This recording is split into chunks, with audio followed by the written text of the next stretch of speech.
Hello everybody, welcome back to the Dwarven Steambind, and welcome back to Train Sim World 5. Still haven't gotten to 6 yet. That will come in due time. Anyways, welcome back to Train Sim World 5, and today I'll be looking at the good old EMD F7. This one is in the Santa Fe livery, which, as you can see, looks fucking brilliant. They nailed like the high shine chrome finish on the side of this better than I've seen in any other fucking train. Look at that! Look at that! That is fantastic. So this is the EMD F7. If you've probably seen these for years, not in person, unfortunately. These have been long phased out, but they are still using some heritage lines here in the United States. I believe, as well as Canada. But if anybody has played any amount of a train game, you've definitely seen these Train Z or MSTS. There were hundreds and hundreds of these produced. They're very iconic for their Art Deco style streamlined front, which seemed to be the fit of a lot of things back in the day. All those games I just mentioned, though, MSTS, Train Z, even the new Train Z games, which do look very good, they can't, it's not in their engine to master this high shine finish that you see on things like the Santa Fe units or the old Burlington Group ones, or like the Burlington Group Zephyrs. Anything that was this nice, like, brushed steel. No game has ever made that look good until now, which took them long enough. That being said, if anybody makes models or whatever for Train Z or this, or well, if you make stuff for MSTS, then my apologies, but your time has come and gone, I'm afraid. But these games lack some of those Zephyrs. The Burlington Zephyrs, things of that sort. I would love to see an Electroliner. I fucking love them. I love the paint scheme on them. Sick. And they're perfect if you're a Miami Dolphins fan, just by color alone. I do have a sweet spot for these EMD units and stuff. I am also a Jeep fan. I love my old GP9s, GP7s and stuff. I have the operating manual of a GP... I think it's a GP18. I also have probably about at least 20 bodies for F7s. I have a good fucking whack of this. I was gonna say, I can't remember what the amp thing was, but I can tell you what our amps are. So we can run about 800, 850 amps as much as we want. Assuming we don't blow out the field generator and or the traction motors, which would be not ideal in the slightest. I was recently on a holiday. There'll be probably a couple clips of that in the next blooper reel. Look forward to that. And I got to see, I believe it's an E8, which is basically this, but slightly bigger. What I didn't understand was, I can't remember which railroad it's from, but the entirety of the engine, it was just an A unit. So these cab versions are A units, and the cabless ones behind are B units, or cabless. This was an E8 A, and it was at the Arizona Railroad Museum. What I found surprising about it was the entirety of it was like covered in like primer. Everything was like a lighter, really light gray primer. There's no paint on it, no nothing. And I don't know if that was just to preserve it or what the deal there was. What's really, really nice, and I don't know if it was done intentionally, but what's really nice about a lot of these train games is they're based off the side keys, but the control scheme for Train Sim World 5, for the most part, is pretty much identical to as it was in Train Z using the old Railworks engines. Train Sim Classic. Train Sim Classic now, and that has the exact same control scheme as MSTS. So, within reason, there are a couple things that have changed over the years, especially with Train Sim Classic having more features, more details and stuff than MSTS, and this being the same over Train Sim Classic. It's funny because this is an ABBA set, and I love seeing pictures of just like 9 of these fucking F units in just a line running up like a long 110 car train. And it was really dependent on whatever railroads, so sometimes the railroads would throw some like old high hood GP7s or GP9s, whatever the fuck they could to get the fucking train moved. They would just slap it on the front, on the back, in the middle, wherever, just get the darn thing moving. It don't matter. So, I'm a little peeved. We slipped and we lost. That was some sort of overcurrent protection that just happened. So we're going to slowly spool back up. Drop her down into notch 7 again. Oh, because we're on a downhill, that's probably why. I'm slightly peeved, as this is the second time I've had to record this. I had some computer issues where I had to uninstall a bunch of stuff and then move a bunch of files, stuff around. Big files like Forza Horizon 5, Train Sim Classic, things like that. Big games. That are, I think Forza Horizon 5 is like fucking 300 something gigabytes. It's ludicrous, and I had to reinstall all that. Train Sim World was no exception. This had to be changed as well into a different hard drive, so all my settings were lost. Or all my presets and stuff, including my audio, which is a reoccurring issue in videos. It will eventually get sorted out. But so I've had to re-record this. The Metro video where I started playing Metro 2033, which is a fantastic game. But that had to be re-recorded. I had about 4 hours of that done, and that went up in smoke, basically, which is a shame and a pain in the arse. Fletcher and I normally try to keep a stockpile in case something happens, like her work or my work or something, and we'd burn through our stockpile and just kind of have it recovered. So, and we have to re-record and stuff.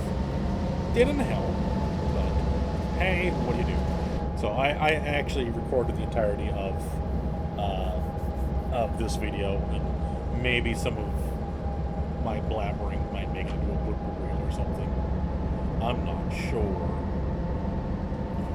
But there's things and stories and stuff that I've already told that I can't freaking remember because I have the mental capacity of like a dead goldfish. So here we are now. One of the things I did talk about. Actually, let me fact check myself before I wreck myself. So I volunteered for a train museum. Pretty much most of my middle school and high school careers. My mate G, he's actually a board member for that museum But one of the few things, or first things that him and I did was this museum had this empty display case, and the way our museum worked was we would often get donated a bunch of stuff from people's passings or people moving or what have you. We'd always get loads and loads of rolling stock models, you name it. We've got some full on like 4 foot by 8 foot layouts in like HO scale, in scale. So we're always getting a bunch of cool stuff that is put in the museum, or at least the museum archives for later. And one of the things that was donated to us was a collection of 3-rail O-scale, stuff, which included a pair of demonstrators. Now, in my previous video when I recorded this first time, I thought they were like F5 or F7 demonstrators. They were F3. They were, I sent a picture to Fletcher, the real ones, but they were a two-tone blue. But these models, they were really special. They hadn't been touched. These models had been in their box probably since the 80s. So it was a good 30 or 40 years before they saw the light of day. And G and I put them on display. We made a little, we built a display case full of these, untouched models, whatever. But I just remember it was like an ABA set of these F1s. Not a plug, but you can drive the same demonstrators. You can drive the same demonstrators in Train Z 2019, I believe it is, for free. The website Train Z Forge has them under their freeware stuff, and it's all the demonstrators. It's all the F3. The F5, the F7 demonstrators, and even F9 demonstrators. And I've used them in a couple of edits before, because like the F5 demonstrator is like a two-tone orange. The F3 demonstrators are both two different kinds of two-tone blue. They're really fantastic. They're just fantastic. And again, it's all free. They're fun. Again, not a plug, but Train C Forge, great place. I've looked at their stuff for a couple of years now. A lot of it is shown up in videos, or in edits at least. So, good place. But yeah, those demonstrators will have they have a specific place in my heart, and they're still on display. The scenario I'd done before this, when I recorded this the first time, was it was a 4th of July celebration, which maybe I'll look at later this year.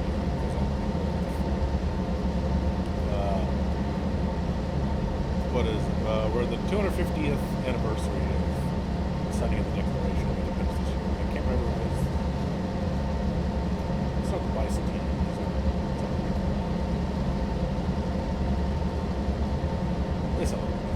But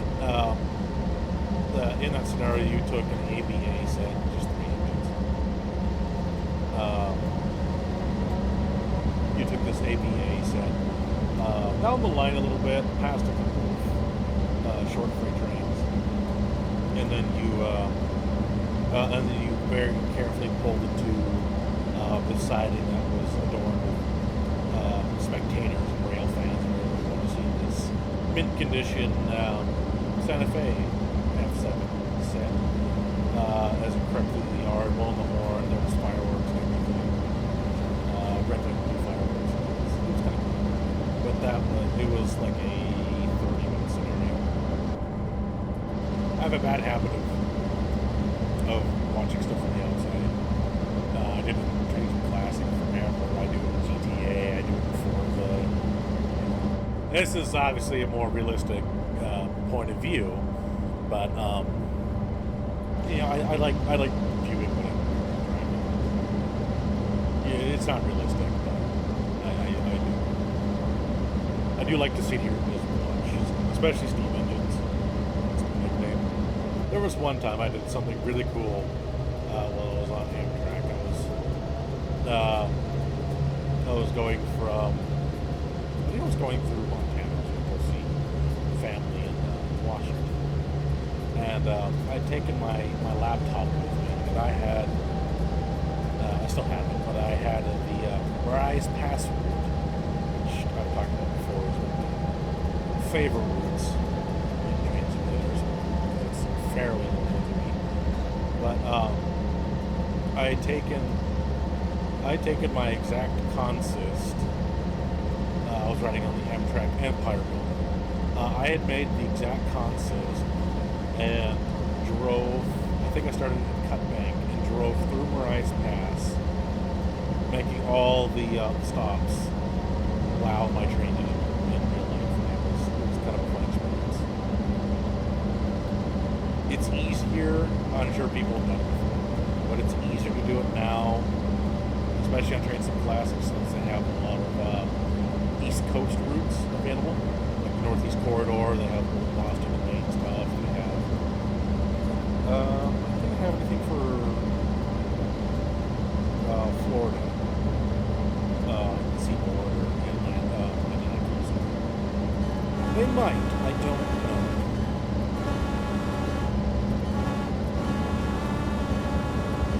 Right there. That's all right. Slow down quite a lot. Missed throttling. My man. I'm sure there's people who also do that same thing of driving the route that they're already on, but in a different way for things like American Truck Sim, you know, being a passenger or something and driving it at the same time driving your car across. It started off as just the East Coast, but now it's expanded. They've gotten through about half. Haven't done me yet, and I'm really curious to see what they do. Because I'd be really curious to see what they actually fucking include in this desolate, frozen wasteland. Yeah, I wonder how many people do that. Because I think Train Sim is automatically set up to scale, whereas in American Truck Sim, I think you can set the scale, and if you can't, it's a time scale. But I swear you can do the distance too, but I could be wrong. I know you can definitely adjust the time scale, but I wonder if people will do that as well. Or Flight Sim, Microsoft Flight Sim. Probably need a pretty beefy laptop now, but pretty beefy laptop and a lot of storage. Because that's another one of those big storage hogs. Holy crap. I think, if I remember right from Train Sim Classic, that the little passing loop there where it goes 4 wide and back to this one right is the summit.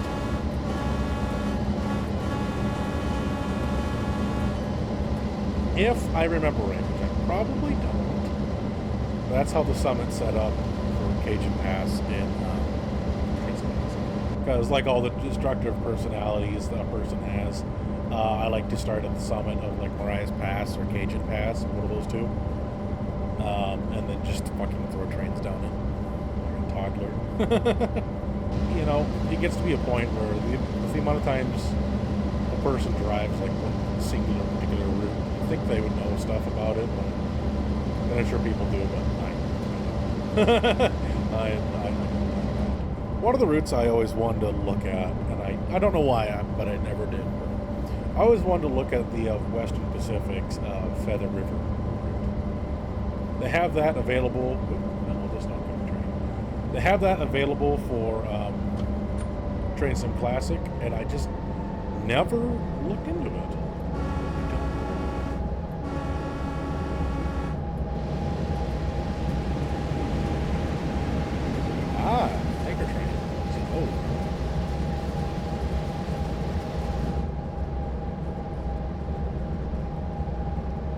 for the one person wondering, yes, I do live near a train line. Which, if you listen very closely in the background of some stuff, yeah, you can hear the trains go by. On occasion, it does become a slight annoyance.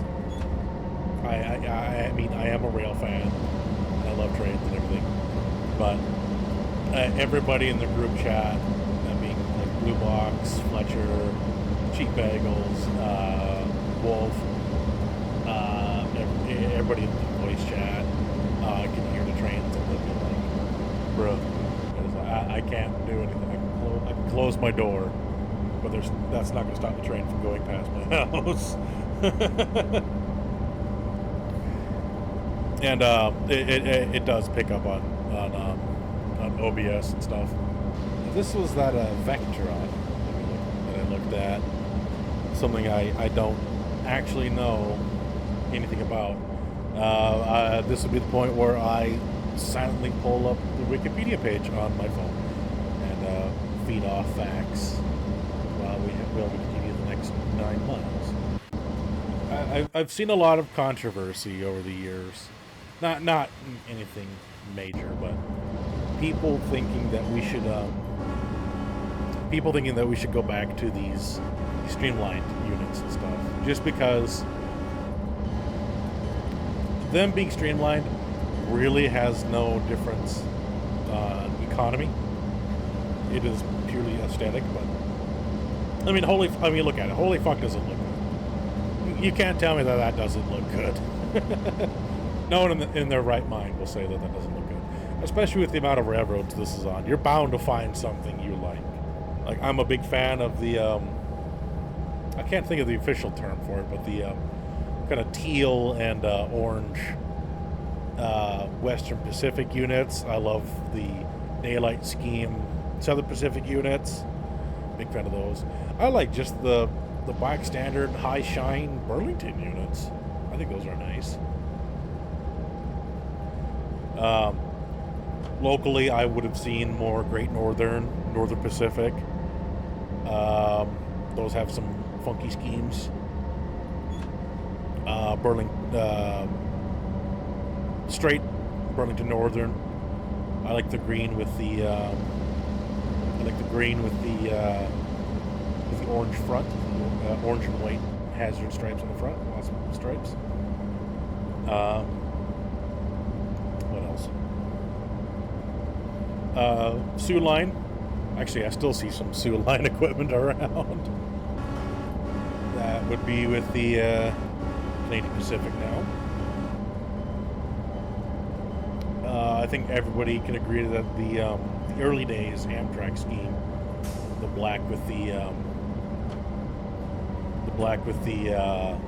blue and white warning stripes on the front, that looks quite fashionable as well. Not only are these engines iconic, but without a doubt, you could find something from either a region that you came from somewhere, or just a paint scheme that you like. Period. I will say, like, the monotone bodies, Union Pacific is what comes to mind. That can be a little boring. You know, a splash of color never hurt nothing. That being said, I do like the Southern Pacific pumpkin engines. They were like a dark gray with just an orange front around the lights and stuff. That appeals to me. I don't know why, because it is a very basic paint scheme, but I do like it. I have it in a magazine somewhere, and I don't remember which one. But in a Heritage Railway magazine, I remember reading an article where it was a Welsh shunter had been. It was either Welsh or Australian, but one of them had been painted up into a Union Pacific livery, and it looked very similar to like an RS2 or something, with the rounded front and everything. It looked very, very similar. In the yard, the same place as the train museum, they have both a BNSF yard and a now Kansas City Canadian Pacific yard as well. And in that yard for a long time sat this little RS3 that they would use to move trains and stuff around. I don't know whatever happened to it, but it was nice to see that every once in a while. It had like the big double extra headlights on top of the normal headlights. I think there were marker lights or whatever, classification lights, I think is the technical term. As we roll into the yard, I will admit I'm not sure how well that's going to go. I did do the training module with this, and then I did that one short module.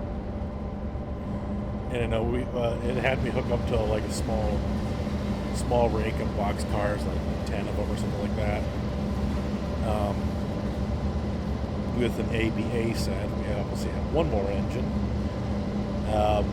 But we are, I don't know how stopping should go, since we weren't really doing any kind of measurable speed.